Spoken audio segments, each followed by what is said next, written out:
Hello, my name is Professor Sharon McLeod, and I'm honoured to be presenting to you this paper for Early Childhood Voices 2020 conference.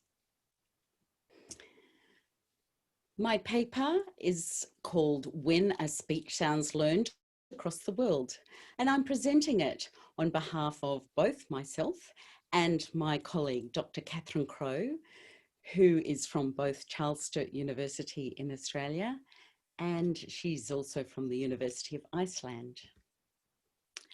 Our research was funded by the Australian Research Council, and Kate and I are very honoured to say that the first paper that we're talking about today won the American Journal of Speech Language Pathology Editors Award last year.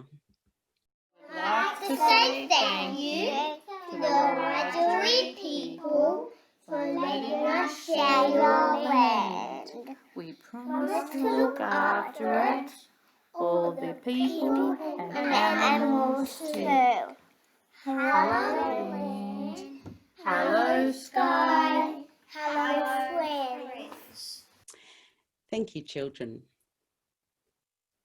Our ability to communicate is established in early childhood, and it impacts our identity, our relationships, our ongoing education, our future employment, and our engagement in community, social, and civic life.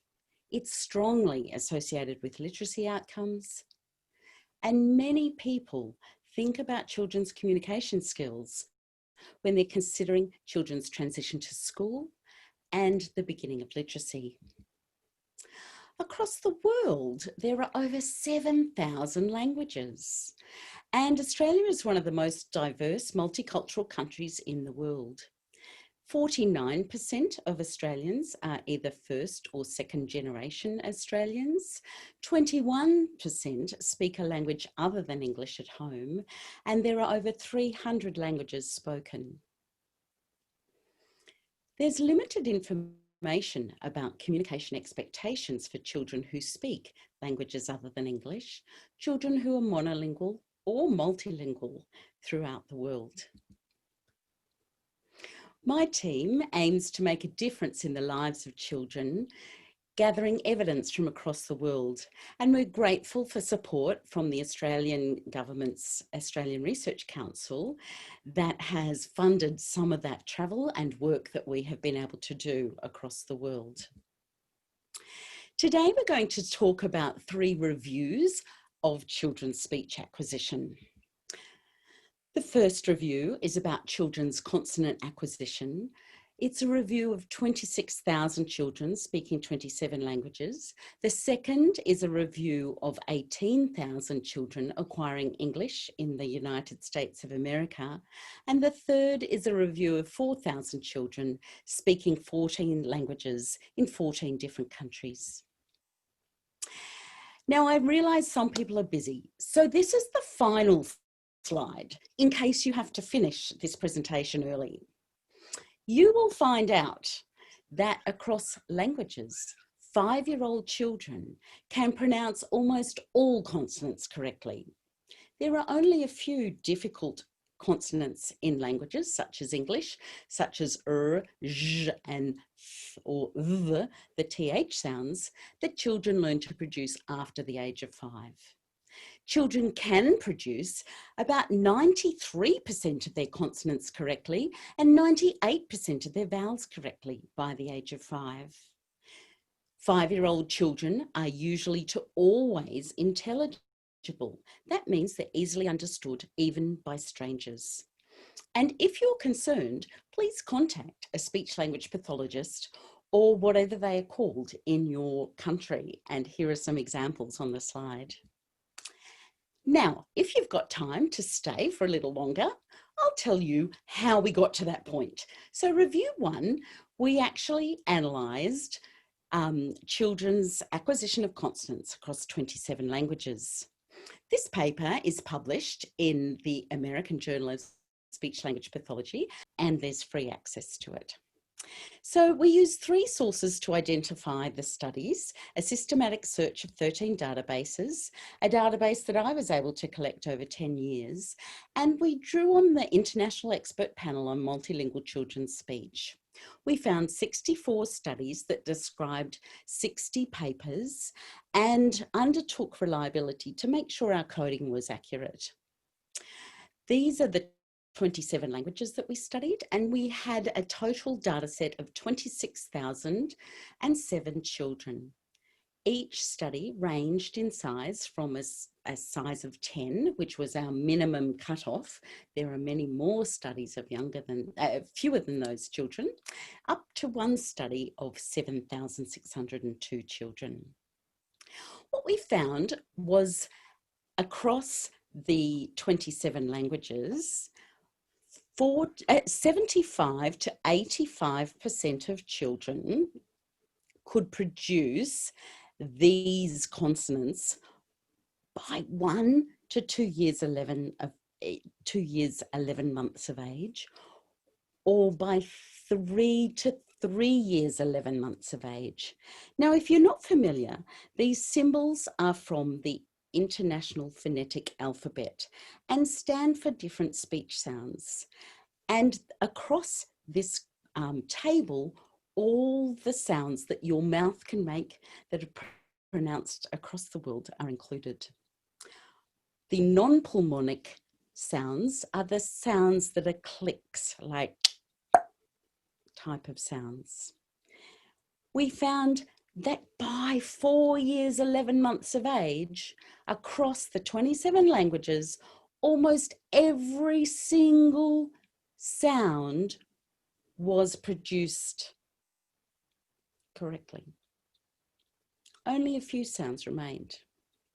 And you can see across this table that acquisition was fairly gradual. Just the last few consonants were difficult. When we look at the percentage of consonants correct across these languages, by 4 years of age, children are producing about 92% of consonants correct, and by 5, they're producing about 93% of consonants correct. We summarised this information in some fairly easy to see charts for the English speech acquisition. We made one about steps, one about the treehouse, one with flowers, and one with an outer space theme. And these are all freely available on our Multilingual Children's Speech website. So across these studies, the majority of consonants were acquired by 4 years, 11 months to 5 years of age. Across 15 studies of English, only 4 consonants were not acquired by 5: zh, and the 2 th sounds. By 5 years of age, children produced at least 93% of consonants correct and 98% of vowels correct. If you're wanting to undertake a study in your own language, Appendix C of our paper actually gives you some insight and ideas about how to do that. Now, this paper actually broke the speech language pathology internet, particularly in America. Our friends in America were going, "What? Producing sounds by 5?" So they asked us to consider doing a study just for English in America. Why should we do that? Well, is there something special about US English? Many of the English dialects do not have the sound R at the end of words, but American English does. Scottish English is another example of one that does.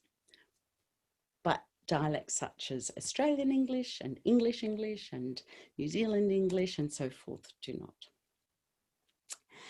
Many of the speech acquisition studies are not available as journal articles, so we excluded them in our first study.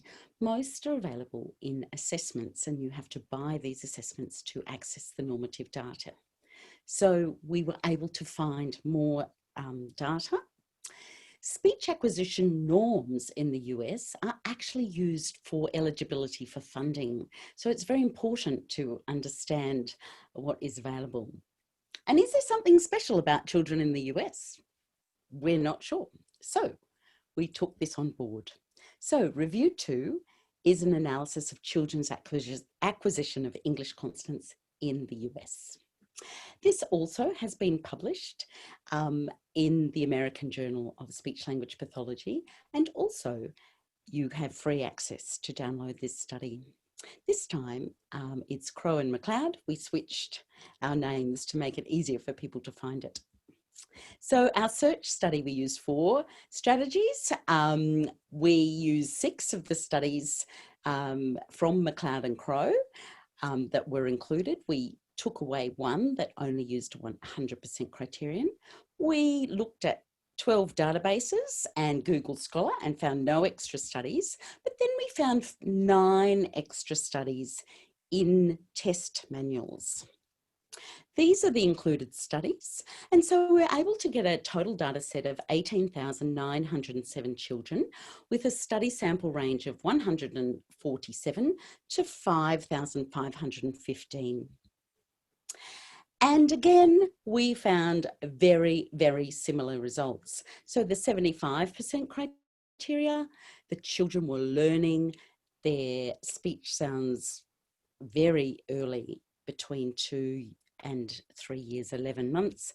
90% children were actually acquiring these sounds by 4 years, 11 months. We similarly, just like our other review, found that acquisition was gradual.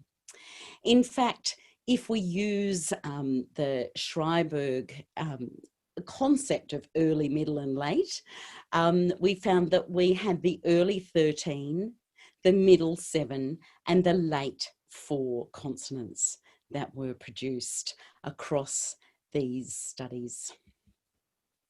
So to summarise, across the 15 studies of 18,907 children, we found that the majority of consonants were acquired by 5 years. Only 4 consonants were not acquired by 411. And we have more information in the paper about when j and the 2 th sounds were acquired.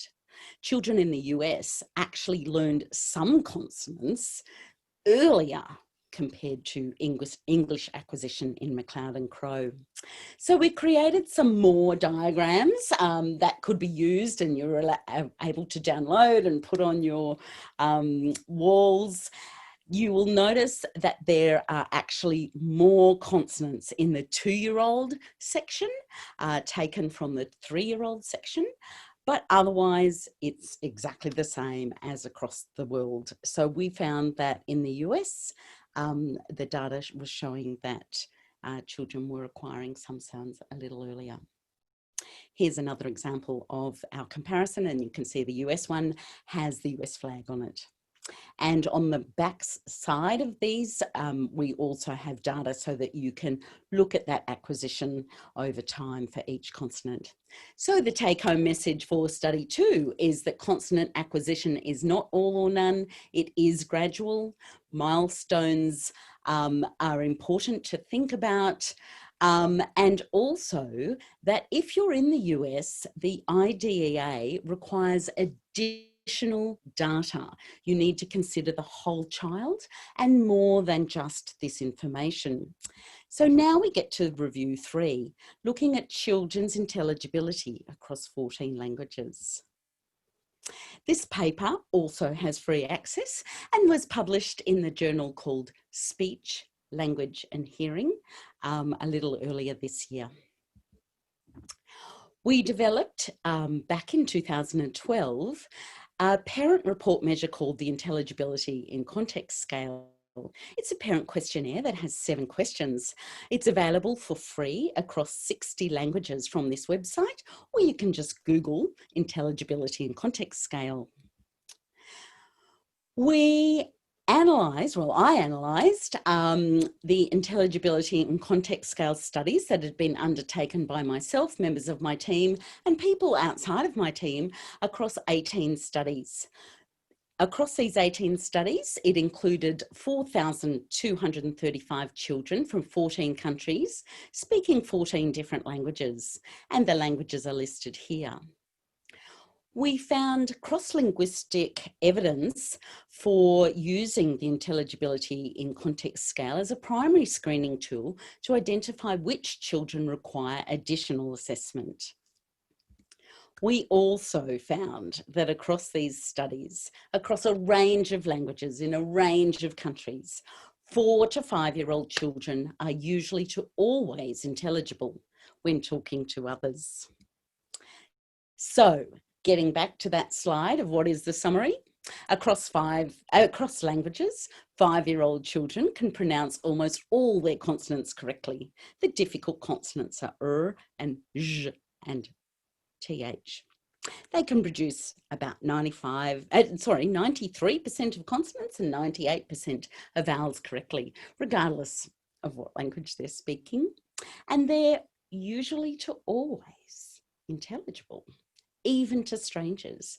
So again, if you're concerned, seek out a speech language pathologist or whatever the name of that profession is in your country. Also, you might like to seek out some of the other resources that we have on the Multilingual Children's Speech website. We have links to over 200 speech acquisition studies in more than 50 languages. We have summaries of speech acquisition in different age groups and summaries of English speech acquisition in different age groups. We also have an assessment where we ask children how they feel about their speaking, called the Speech Participation and Activity Assessment. If you're interested, we've also published with the International Expert Panel on Multilingual Children's Speech a tutorial about how to work with children and families who don't speak the same language as you do. We have implications for children. Children, you're good at learning new languages and saying different sounds in languages.